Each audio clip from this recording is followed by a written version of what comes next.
नमस्ते विद्यार्थियों। आज का मेरा विषय है प्लेटो का दार्शनिक राजा का सिद्धांत। प्लेटो ने अपनी प्रसिद्ध पुस्तक रिपब्लिक में राज्य की सत्ता के हाथों में हो, उसके लिए दार्शनिक राजा के सिद्धांत का प्रतिपादन किया।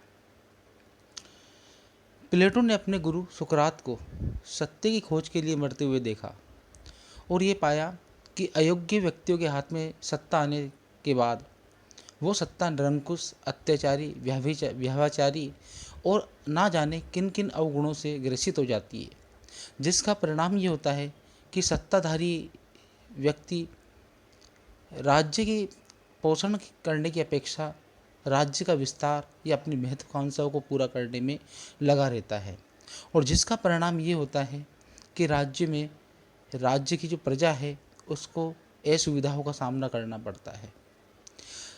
राज्य व्यक्ति के लिए है और व्यक्ति राज्य के लिए है।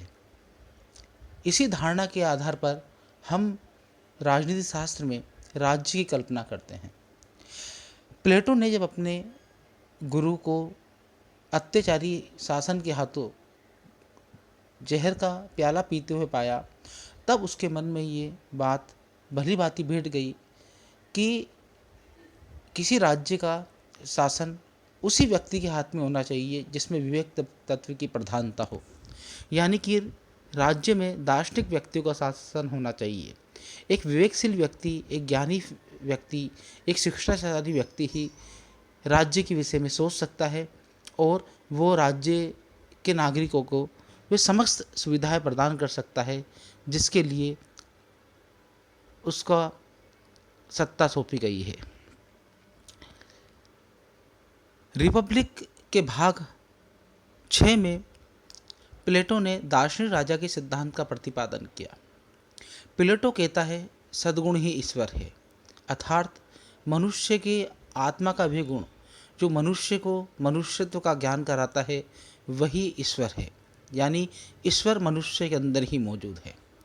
अगर समाज में व्यक्ति सहयोग की भावना से कार्य करें और राज्य व्यक्ति के कार्य करे तो उसके लिए आवश्यक है कि सर्वोत्तम व्यक्तियों में से सर्वोत्तम व्यक्ति का चयन किया जाए जो राज्य की सत्ता को संभाल सके।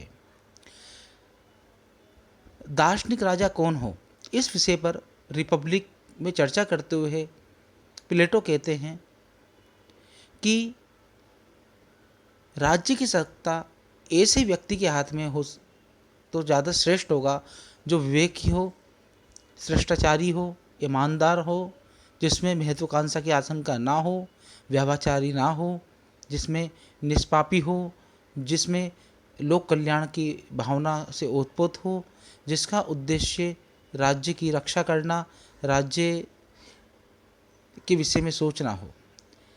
लेकिन ऐसा राजा कहाँ से आएगा? प्लेटो जब इस पर चर्चा करता है तो बात आती है कि ऐसा दार्शनिक राजा कहाँ से आएगा, कहाँ से इसका चयन किया जाए।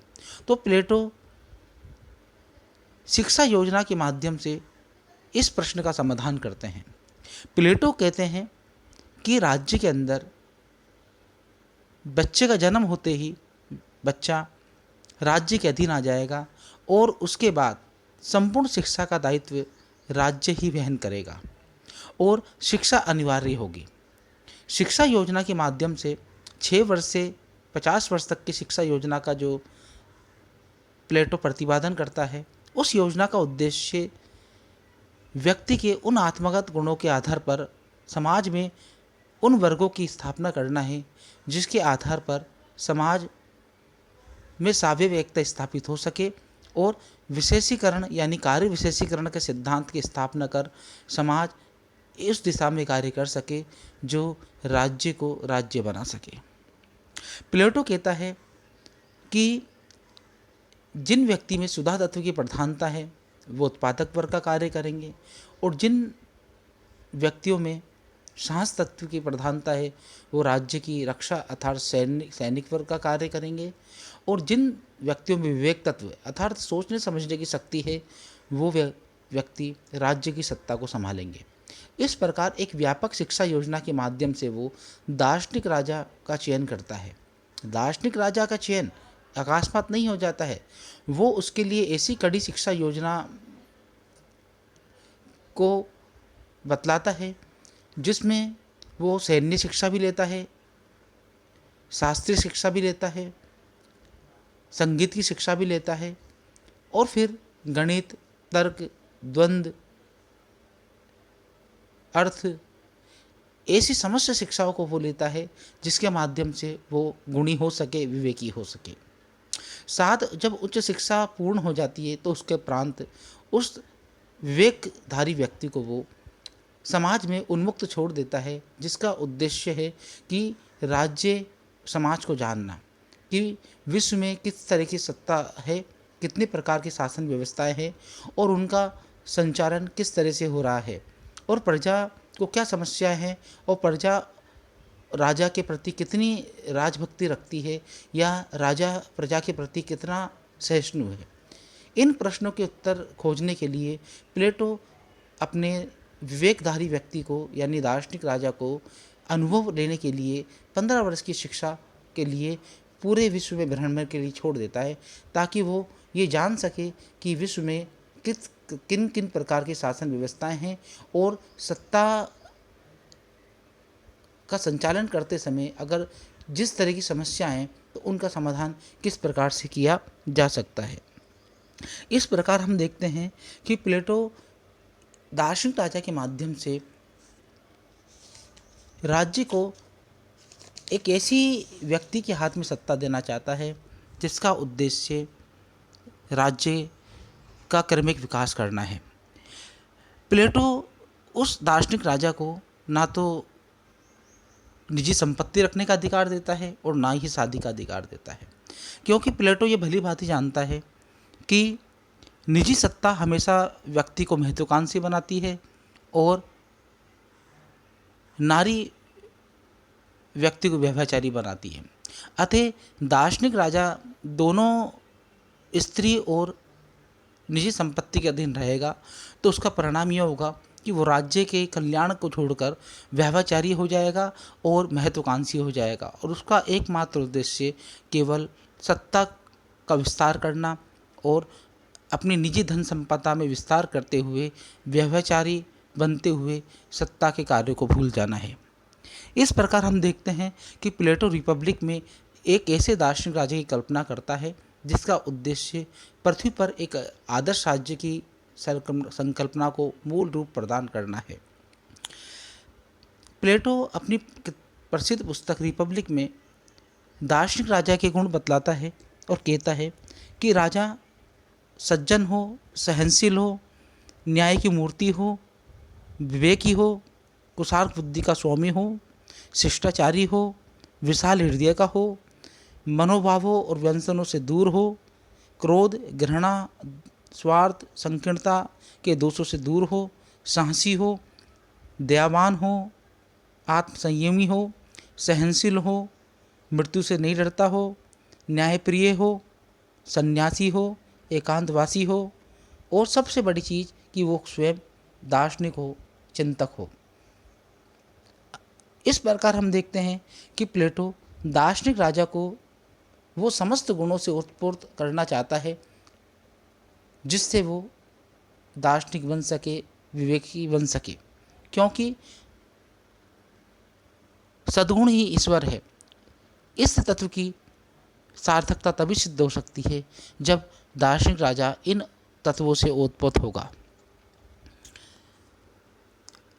प्लेटो राज्य की सत्ता दार्शनिक राजा को सौंपते हुए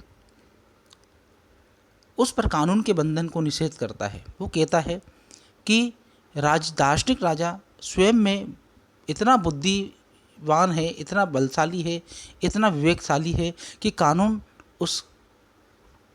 कानून का बंधन उसको विवेकशील होने से रोकता है। अतः वो ये कहता है कि कानून से दार्शनिक राजा ऊपर होगा, कानून उसका कुछ नहीं कर सकता। इस प्रकार हम देखते हैं कि प्लेटो कानून को निषेध करता है दार्शनिक राजा को, और इस प्रकार दार्शनिक राजा को वो कानून से ऊपर मानते हुए कानून के अधीन नहीं रखता है, क्योंकि वो कहता है कि जहाँ पर राजा सद्गुणी है वह कानून होना अनावश्यक है। यानी कि जहाँ पर राजा गुणी है, सद्गुणी है, विवेकशील है, वहाँ पर कानून अनावश्यक है। उस राजा पर कानूनों का बंधन कतई नहीं होना चाहिए।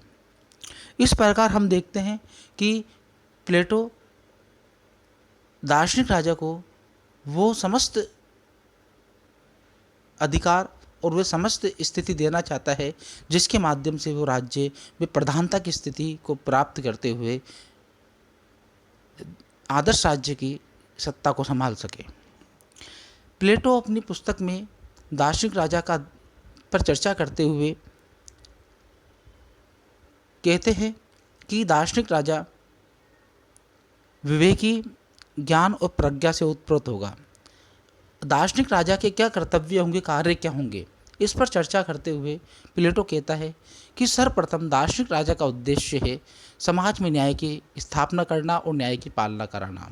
यानी समाज में 3 वर्ग जिसका स्थापना शिक्षा योजना के माध्यम से हुई है, उन 3 वर्ग उत्पादक वर्ग, सैनिक वर्ग और दार्शनिक वर्ग, इन तीनों में सामंजस्य स्थापित करना सबसे महत्वपूर्ण कार्य है ताकि राज्य में न्याय की स्थापना हो सके। दूसरी महत्वपूर्ण कर्तव्य बताते हुए प्लेटो कहता है कि राजा का उद्देश्य आदर्श राज्य को राज्य बनाए रखना है। यानी कि जहाँ तक हो राज्य आदर्श राज्य पर आधारित हो, राज्य का उद्देश्य आदर्श हो, कल्याणकारी हो और अपनी प्रजा को वो समस्त सुख सुविधाएं प्रदान करना हो और वो समस्त मार्ग प्रशस्त करना और देना हो जिसके माध्यम से प्रजा अपने व्यक्तित्व का सर्वोत्तम विकास कर सके। राजा के कर्तव्यों की बात करते हुए प्लेटो कहता है कि राजा का उद्देश्य विस्तारवादी कभी नहीं होना चाहिए। राज्य की सीमाएं सीमित होनी चाहिए, क्योंकि प्लेटो राजा जिस दार्शनिक राजा की कल्पना कर रहा है वो राज्य आदर्श राज्य है, कोई मामूली राज्य नहीं है। अतः आदर्श राज्य जितना सीमित होगा उतना ही अपने कार्यों में वो सफल सिद्ध होगा। एक साथ ही प्लेटो राजा को एक कार्य और सौंपता है कि शिक्षा योजना की रक्षा करना, क्योंकि शिक्षा योजना ही आदर्श राज्य का आधार है, नींव है, जिसके माध्यम से दार्शनिक राजा की उत्पत्ति हुई और न्याय की स्थापना के लिए 3 वर्गों की स्थापना हुई है। अतः प्लेटो का उद्देश्य राजा को न्याय की स्थापना, शिक्षा योजना की रक्षा करना, अपने विस्तारवादी महत्वाकांक्षी दृष्टिकोण पर अंकुश रखना, आदर्श राज्य की प्रकृति को बनाए रखना और राज्य में निर्धनता के कुचक्र को रोकना है कि कोई ज़्यादा धनी भी ना हो और ना कोई ज़्यादा निर्धन हो। इस प्रकार हम देखते हैं कि प्लेटो का दार्शनिक राजा एक ऐसा राजा है जो सद्गुणी है, प्रज्ञा पर आधारित है, विवेकशील है और उसका उद्देश्य आदर्श राज्य के मूलभूत सिद्धांतों की रक्षा करना है। प्लेटो के दार्शनिक राजा की विभिन्न विचारकों ने कई आधारों पर आलोचना की है, जिनमें से प्रमुख आलोचना है कि यह काल्पनिक है। आलोचक कहते हैं कि प्लेटो का जो आदर्श राज्य है वो काल्पनिक राज्य है, क्योंकि इसका यथार्थ से कोई संबंध नहीं है। प्लेटो की पुस्तक का नाम जो रिपब्लिक है वो स्वयं ही काल्पनिक राज्य की बात करता है और ऐसा राज्य पृथ्वी पर कभी नहीं हो सकता है, क्योंकि राजा 50 वर्ष की शिक्षा योजना के बाद राज्य करेगा वो संभव नहीं है। अतः ये काल्पनिक है, व्यवहारिक नहीं है। प्लेटो के सिद्धांत की आलोचना करते हुए कुछ विचारक कहते हैं कि ये स्वेच्छाचारिता यानी कि अधिनायक तंत्र को बढ़ावा देता है, क्योंकि राजा पर किसी चीज़ का नियंत्रण नहीं है, ना परिवार का, ना धर्म का, ना रीति रिवाजों का, ना कानून का। इस प्रकार नियंत्रण विहीन राजा सभी नियंत्रण से मुक्त है और उस पर किसी का नियंत्रण नहीं है तो वो सर्वशक्तिमान है और कभी भी वो स्वच्छाचारी हो सकता है, अधिनायकवादी हो सकता है। प्रसिद्ध विचारक एक्टन कहते हैं कि सत्ता भ्रष्ट करती है और पूर्ण सत्ता पूर्णता भ्रष्ट कर देती है। और शायद प्लेटो का जो दार्शनिक राजा है वो इसी कथन पर आधारित है और स्वच्छाचारिता यानी कि अधिनायक तंत्र को बढ़ावा देता है। कुछ विचारक दार्शनिक राजा की आलोचना करते हुए कहते हैं कि ये लोकतंत्र विरोधी है, क्योंकि ये सिद्धांत डेमोक्रेसी पर आधारित नहीं है, जनमत पर आधारित नहीं है। राजा को जनता की शक्ति या जनता का निष्ठा प्राप्त नहीं है, अतः ये राजा उत्तरदायी नहीं है, ना तो राज्य के प्रति न प्रजा के प्रति, अतः ये जनतंत्र विरोधी है। इस प्रकार हम देखते हैं कि प्लेटो के आदर्श राज्य का सिद्धांत तत्कालिक दृष्टि से तो ठीक हो सकता है, लेकिन वर्तमान परिस्थितियों में आदर्श राज्य संभव नहीं है। धन्यवाद।